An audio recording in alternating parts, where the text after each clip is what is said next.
praise it. Praise them for managing to get another decade of shelf life out of the supernatural horror genre when it was begging to die a slow death by 2013.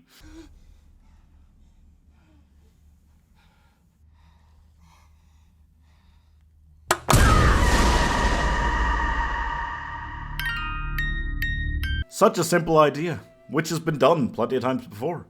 To base your scary demon story on something true, to base it on these true life characters who were just begging to have an entire franchise made about them, and then to take 12 years to pump out 4 films in the horror genre. Come on, guys. Anyway, Ed Warren is here to prove himself, not a religious figure, by the way. He's here to prove himself more powerful than priests, the blood of Jesus Christ, all sorts of things, by just defeating the demons that his spin-off films can't.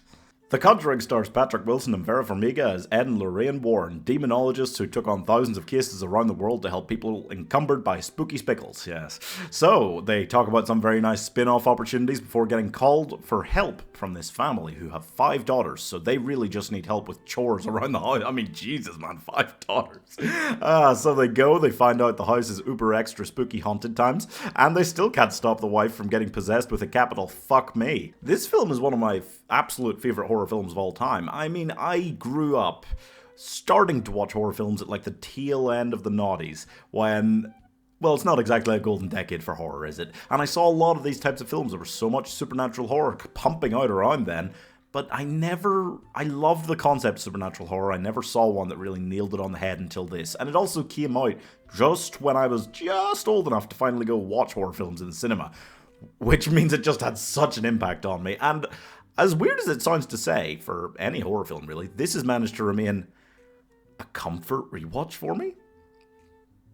I know, because it has that family feel. It's all these people around together investigating this thing, and there are these comforting and charming scenes. Not necessarily comedic scenes so much in this one, but charming and family feel and just romantic scenes in between all of the scares, but it still manages to be scary as hell, even with all these people in the house at once, which is just phenomenally well done. I also love that this has such distinct acts. I mean, the first act ends with that terrifying night where the mother's in the basement and the girls have the thing on top of the wardrobe. By the way, if you ask me, just in all of cinema to name like a jump scare that continues to get you no matter how much you know it's coming, that lady on top of the wardrobe is absolutely it.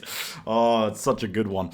And then the second act is when the Warrens come in, and it's arguably a lot more chill, but there's still some real scary moments, some big jumps and sequences, and the one where the girl's just like flying around the room with all of them there watching it, like, oh, it has so many good moments. And then the third act builds to the slightly inevitable, but still just so well executed conclusion that you don't even care. You don't care how predictable the idea is. And what I love about this is that this film managed to show both exactly what you should do with the supernatural horror genre while being frustratingly uncopyable.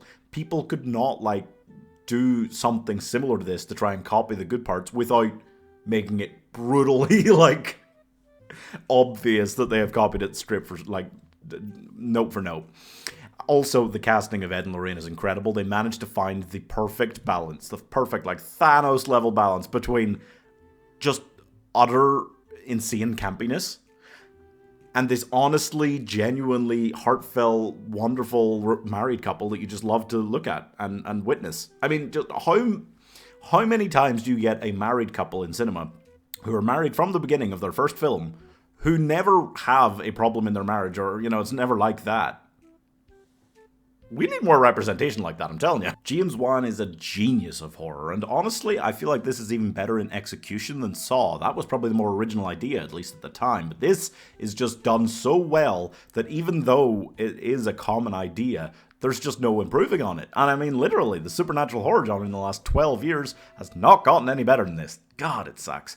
This just has so many genuinely iconic moments. The woman on the cabinet, the wind-up toy, the woman hanging from the tree, Joey King acting her 13-year-old butt off, looking at that thing in the corner. And there's nothing...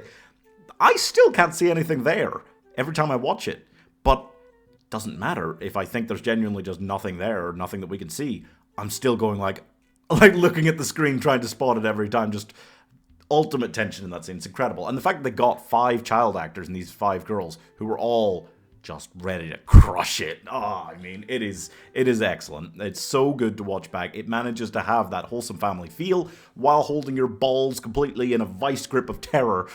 I love it so much. I genuinely feel like this is a masterclass in not just building tension, but knowing when to release it again. And start from the beginning, building it up again. I love that about this. And I'm giving the reason that doesthedogdie.com was created 4.5 stars. In case you can't tell, yes, I'm away. I'm away from home. That's why we're going to just go through all the Conjuring films, because I can film all these before I leave. But also, there's a new YouTube feature. It's called Hype. It should be down there somewhere. And if you click on it, I don't know if good things happen, but you should find out. You should check.